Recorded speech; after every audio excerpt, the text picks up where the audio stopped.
statements only. The test is in 4 parts. At the end of the test, you will be given 10 minutes to transfer your answers to an answer sheet. Now turn to Part 1.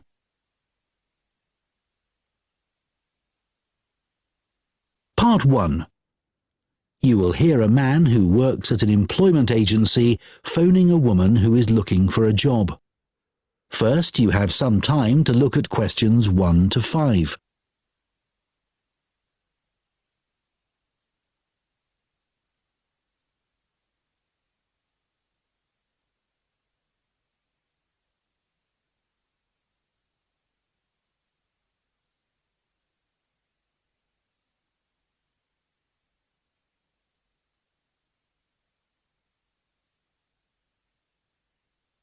Now listen carefully and answer questions 1 to 5.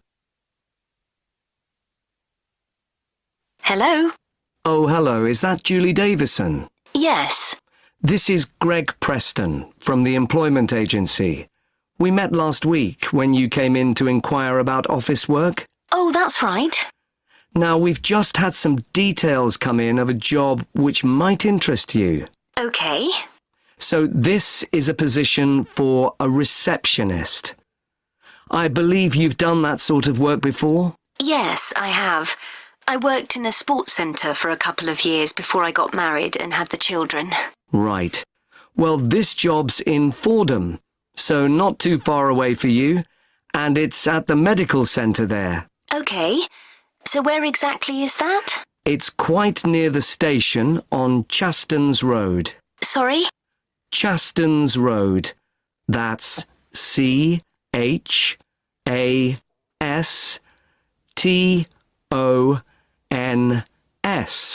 OK, thanks. So what would the work involve?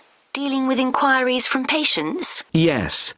And you'd also be involved in making appointments, whether face-to-face or on the phone, and rescheduling them if necessary. Fine, that shouldn't be a problem. And another of your duties would be keeping the centre's database up to date. Then you might have other general administrative duties as well, but those would be the main ones. OK. Before you hear the rest of the conversation, you have some time to look at questions 6 to 10.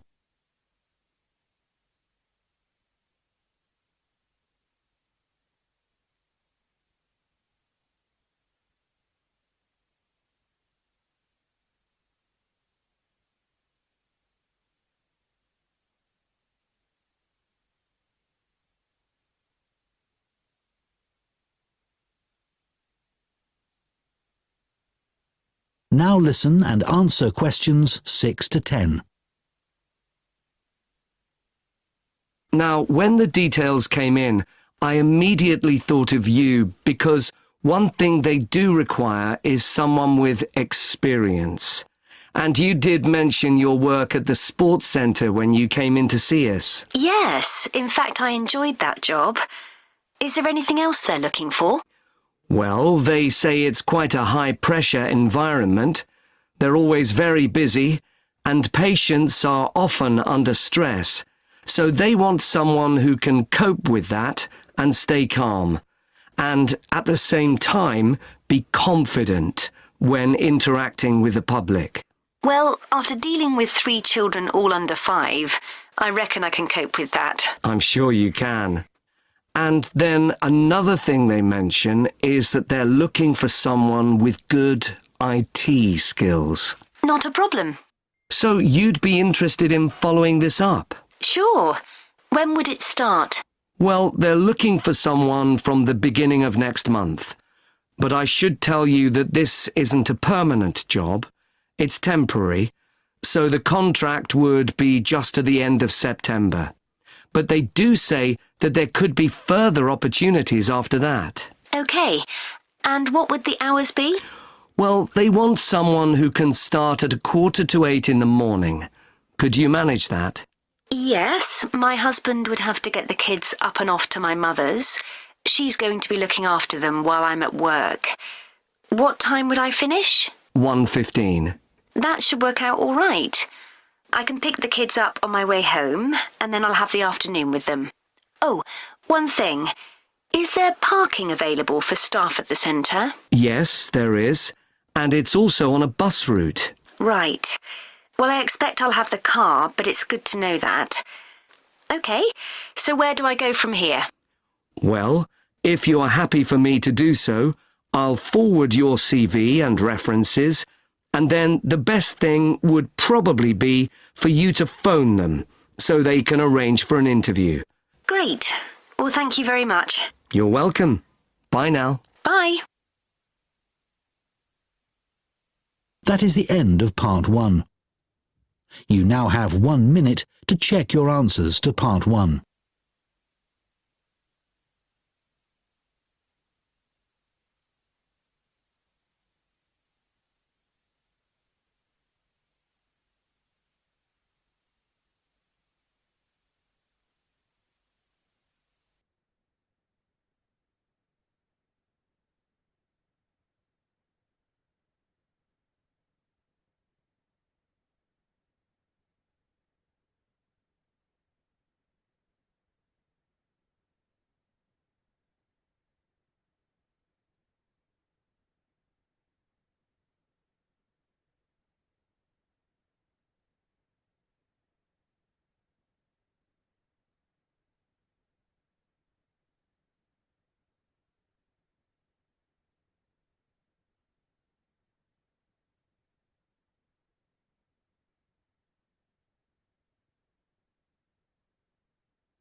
Part 2.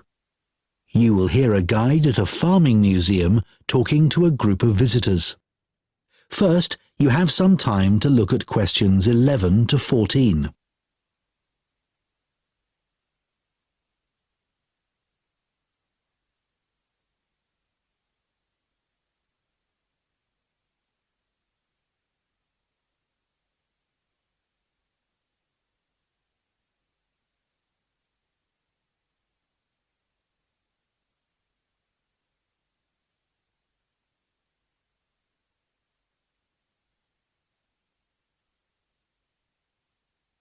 Now listen carefully and answer questions 11 to 14. Good morning, everyone, and welcome to the Museum of Farming Life. I understand it's your first visit here, so I'd like to give you some background information about the museum and then explain a little about what you can see during your visit. So, where we're standing at the moment is the entrance to a large building that was constructed in 1880 as the home of a local businessman, Alfred Palmer, of the Palmer Biscuit Factory. It was later sold and became a hall of residence for students in 1911 and a museum in 1951. In 2005, a modern extension was built to accommodate the museum's collections. The museum's owned by the university, and apart from 2 rooms that are our offices, The university uses the main part of the building. You may see students going into the building for lessons, but it's not open to museum visitors, I'm afraid. It's a shame because the interior architectural features are outstanding, especially the room that used to be the library.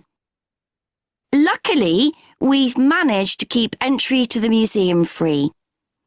This includes access to all the galleries, outdoor areas, and the rooms for special exhibitions. We run activities for children and students, such as the museum club, for which there's no charge. We do have a donation box just over there, so feel free to give whatever amount you consider appropriate.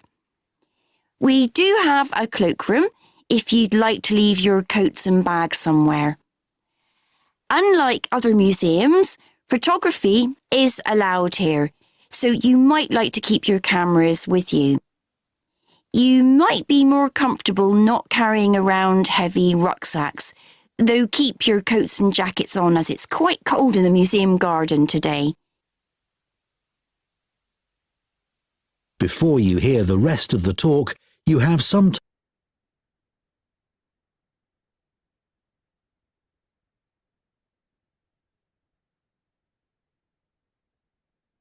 Part 2. You will hear a guide at a farming museum talking to a group of visitors. First, you have some time to look at questions 11 to 14.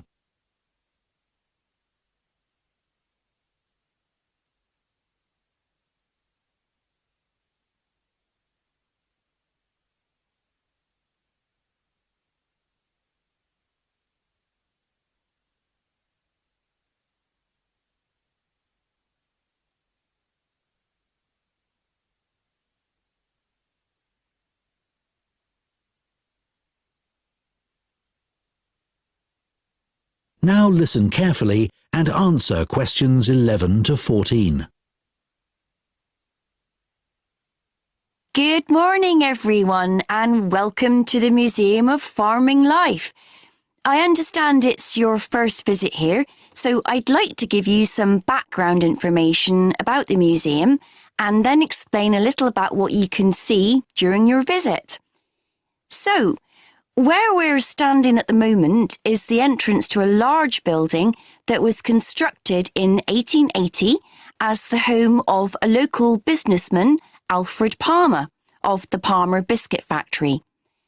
It was later sold and became a hall of residence for students in 1911 and a museum in 1951. In 2005, a modern extension was built to accommodate the museum's collections. The museum's owned by the university, and apart from 2 rooms that are our offices, the university uses the main part of the building. You may see students going into the building for lessons, but it's not open to museum visitors, I'm afraid. It's a shame because the interior architectural features are outstanding, especially the room that used to be the library. Luckily, we've managed to keep entry to the museum free. This includes access to all the galleries, outdoor areas, and the rooms for special exhibitions. We run activities for children and students, such as the museum club, for which there's no charge. We do have a donation box just over there, so feel free to give whatever amount you consider appropriate. We do have a cloakroom if you'd like to leave your coats and bags somewhere. Unlike other museums, photography is allowed here, so you might like to keep your cameras with you. You might be more comfortable not carrying around heavy rucksacks, though keep your coats and jackets on as it's quite cold in the museum garden today. Before you hear the rest of the talk, you have some time to look at questions 15 to 20.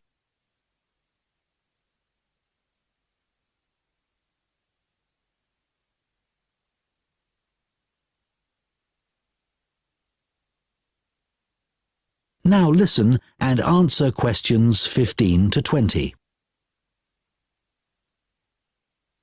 I'd like to tell you about the different areas of the museum. Just inside and outside the main gallery, we have an area called Four Seasons. Here, you can watch a 4-minute animation of a woodland scene. It was designed especially for the museum by a group of young people on a film studies course, and it's beautiful. Children absolutely love it, but then so do adults. The main gallery is called Town and Country.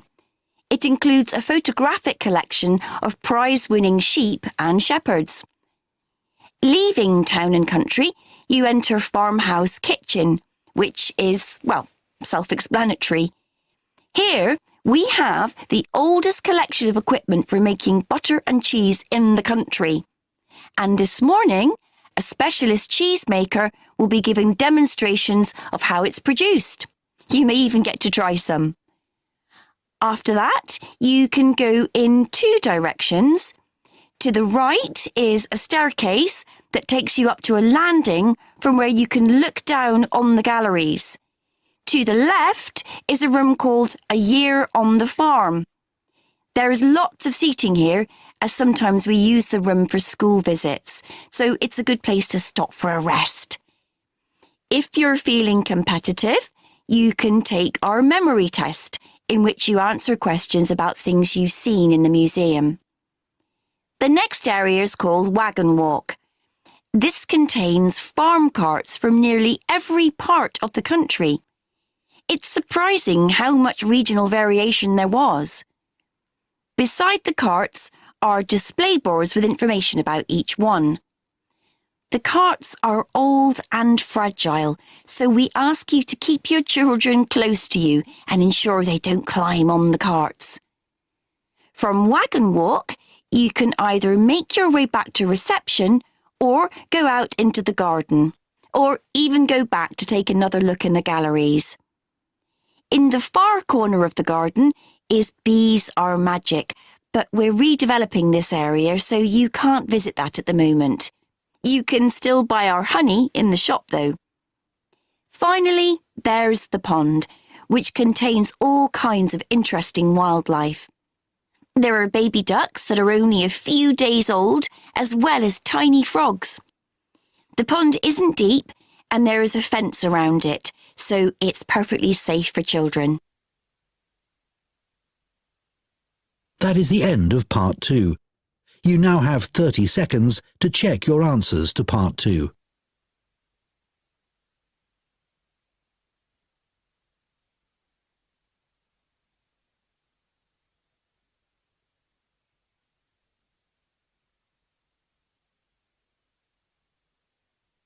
Part 3.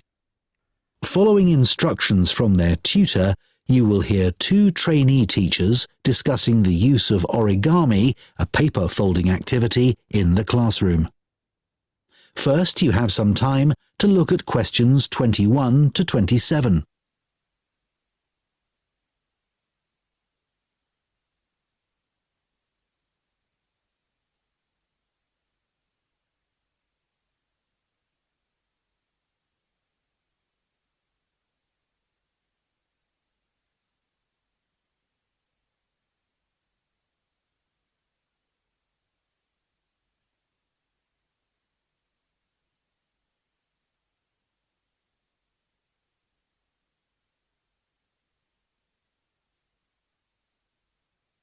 Now listen carefully and answer questions 21 to 27. So now I want you to discuss the lesson we've just been watching on the video and think about the ways in which origami can be a useful educational tool. Can you all work with the person sitting next to you? I had no idea that such a simple thing like folding squares of paper to make the shape of something like a bird could be such an amazing tool. It's made me see origami in a whole new light. I know. It was interesting to see the educational skills the children were developing by doing origami.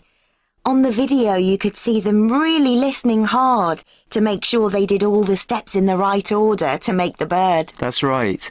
In this lesson, they were working individually, but it would also be interesting to see if the children could work out how to make something simple without being given any direction. That would help with building teamwork as well. Yes, but much more of a challenge. One thing that really stood out for me was that the children were all having fun while being taught something new. Which is a key aim of any lesson with this age group.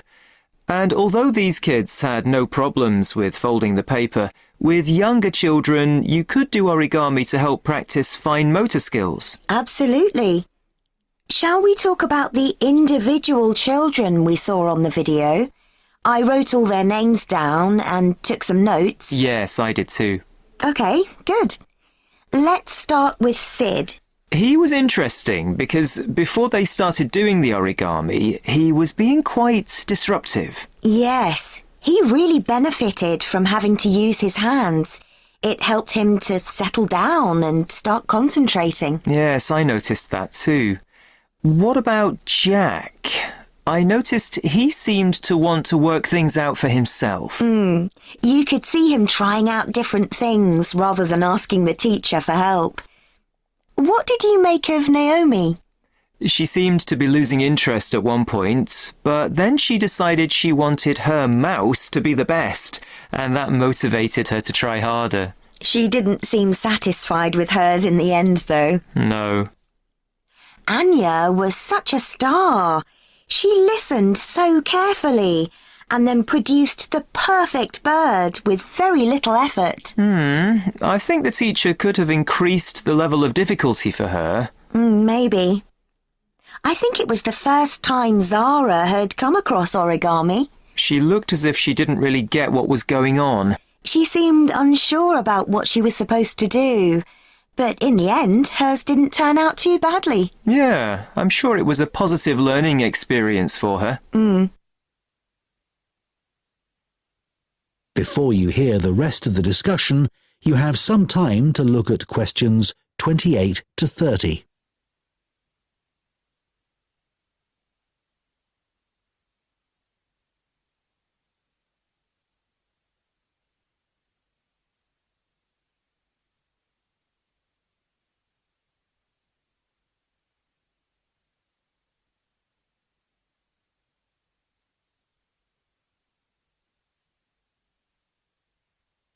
Now listen and answer questions 28 to 30.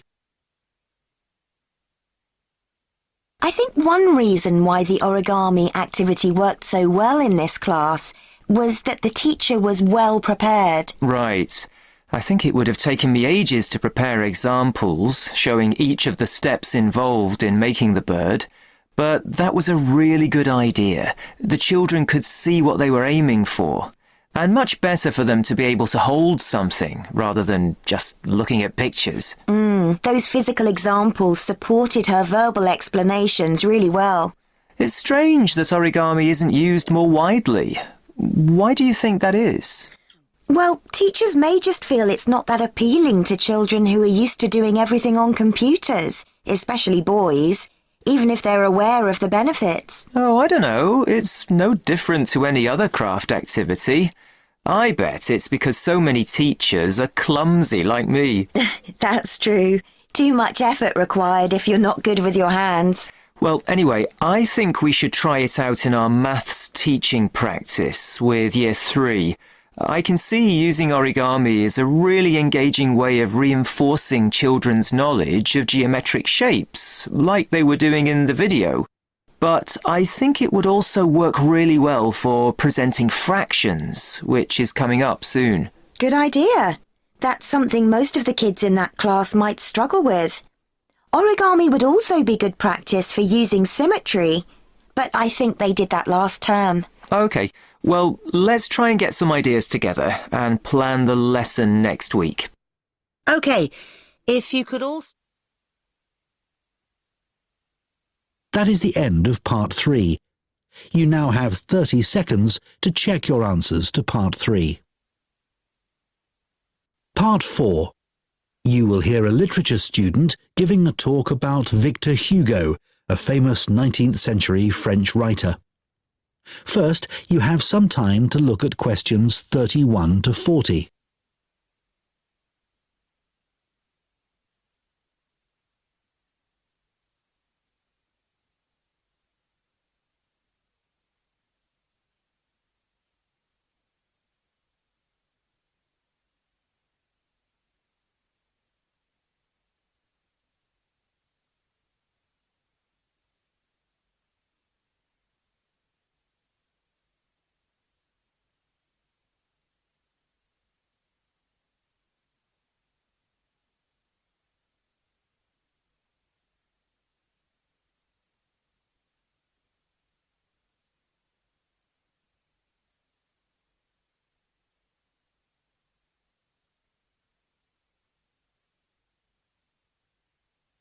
Now listen carefully and answer questions 31 to 40.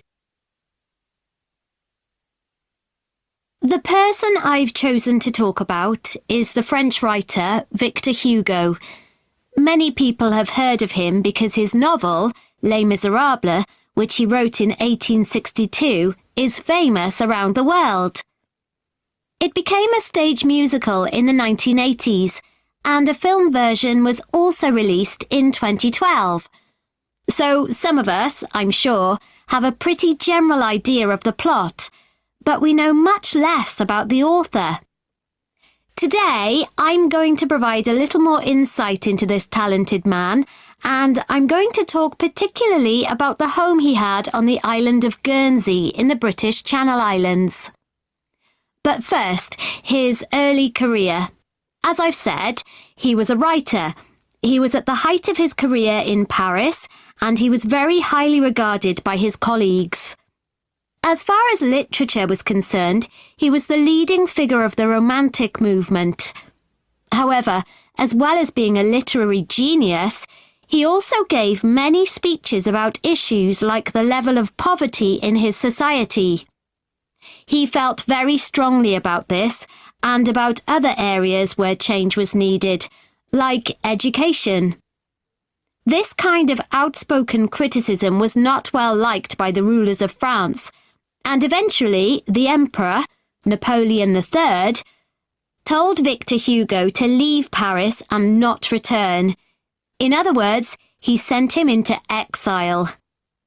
So Victor Hugo was forced to reside in other parts of Europe. Guernsey was actually his third place of exile, and he landed there in 1855. He produced a lot while on Guernsey, including Les Miserables, and to do this, he had to spend a great deal of time in the home that he had there. This was a property that he bought using the money he'd made in France from the publication of a collection of his poetry. It was the only property he ever owned, and he was very proud of it.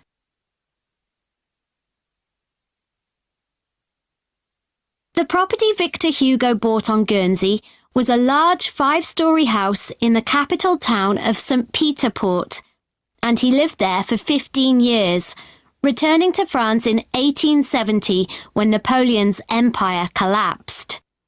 He decorated and furnished each level or floor of the house in unique and wonderful ways, and many people consider the inside of the house to be a work of art. Today, it's a museum that attracts 200,000 visitors a year. He lived in the house with his family, and portraits of its members still hang in rooms on the ground floor, along with drawings that he did during his travels that he felt were important to him. In other ground floor rooms, there are huge tapestries that he would have designed and loved. The walls are covered in dark wood panelling that Victor Hugo created himself using wooden furniture that he bought in the market. The items were relatively inexpensive, and he used them to create intricate carvings. They gave an atmosphere on the lower level that was shadowy and rather solemn. On the next level of the house, there are 2 impressive lounges, where he entertained his guests. One lounge has entirely red furnishings, such as sofas and wall coverings, and the other blue. There's a strong Chinese influence in these areas in things like the wallpaper pattern and the lamps, which he would have made himself by copying original versions. His library, where he left many of his favourite books, forms the hallway to the 3rd floor and was a comfortable area where he could relax and enjoy his afternoons. And then, at the very top of the house, there's a room called the Lookout. Called that because it looks out over the harbour. In contrast to the rather dark lower levels, it's full of light and was like a glass office where he would write until lunchtime, often at his desk. So, Victor Hugo was a man of many talents, but he was also true to his values. While living in his house on Guernsey, he entertained many other famous writers, but he also invited a large group of local children from the deprived areas of the island to dinner once a week. What's more, he served them their food, which was an extraordinary gesture for the time period. In 1927, the house was owned by his relatives, and they decided to donate it to the city of Paris. It has since been restored using photographs from the period, and, as I mentioned earlier, is now a museum that is open to the public. That is the end of Part 4. You now have 1 minute to check your answers to Part 4.